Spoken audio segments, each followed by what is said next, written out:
Gordon Hayward came off the bench for the Celtics yesterday, and in 31 minutes of play, he was only 1 of 6 from the field and only had 4 points. Hayward is scoring his fewest points per game since his rookie season and is shooting the lowest percentage of his career. So, Amin, is it time to worry about Gordon Hayward? Yes, from a physical standpoint. From the beginning of the year, I've been watching him and I said, he looks heavy. He looks slow. He doesn't look explosive. I don't know if that's because he's not in condition, because he was rehabbing all this time, or if he's physically different after that injury and he's still not 100%. But those are the things that I'm concerned about more so than his quote-unquote fit with this team, because basketball-wise, they'll figure it out. But physically, he doesn't look right. Just give him time. You take a whole year off and play at the highest level of basketball. We're talking about this is the NBA. Who takes a year off and think they can come back and be who they once were? It's going to take them some time. I mean, Michael Jordan, we're talking about the greatest ever. Right. It's going to take him some time, man. You know, he got to get his NBA game legs under him. Need about 40 games. You guys are talking about the physical. What about the mental?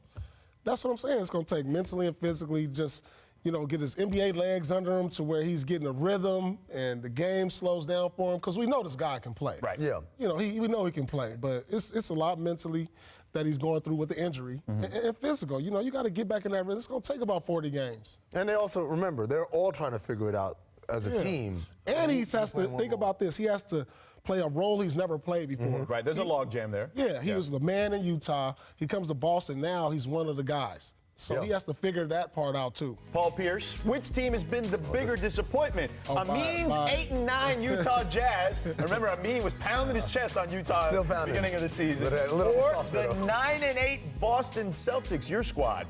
Utah surprises me by far as the Celtics. I mean, come on. Based on what they did last year. I'm with Paul. But it's by far.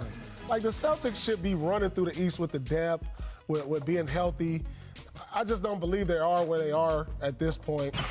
It's just, they're the biggest disappointment. No. Utah just came out of nowhere last year, had a good end of the season, made the playoffs. We didn't know what to expect this year. They got a rookie, second-year player who's their star. Here's the thing. The Celtics, what are their issues? Issues that we kind of saw coming. Too many guys. How can they get all on the same page, et cetera, et cetera. Is Gordon Hayward the same player? They're all kind of almost predictable things that they could have run into, but at least their defense is still as elite as ever.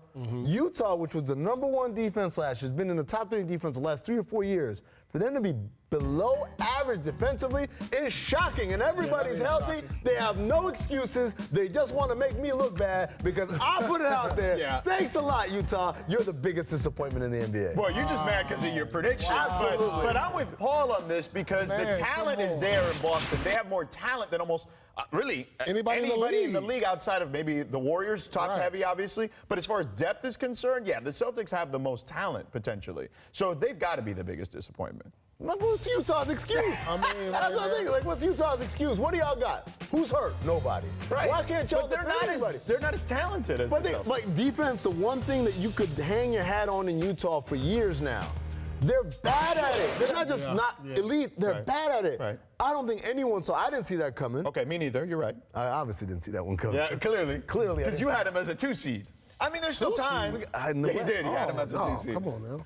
Led by a second-year player. I mean, he's a good player now, but gee. I got faith in him. I got faith. There's still time. There's still time. I don't think Utah's better than this Denver team. It's too early. We're going to have another conversation. Wait, you don't think Utah's better than Denver? I don't think he says he doesn't think Utah's better than Denver. Denver. I think Denver's going to challenge in the West. Okay. I think they're going to be in the Western Conference Finals. Okay. There it is.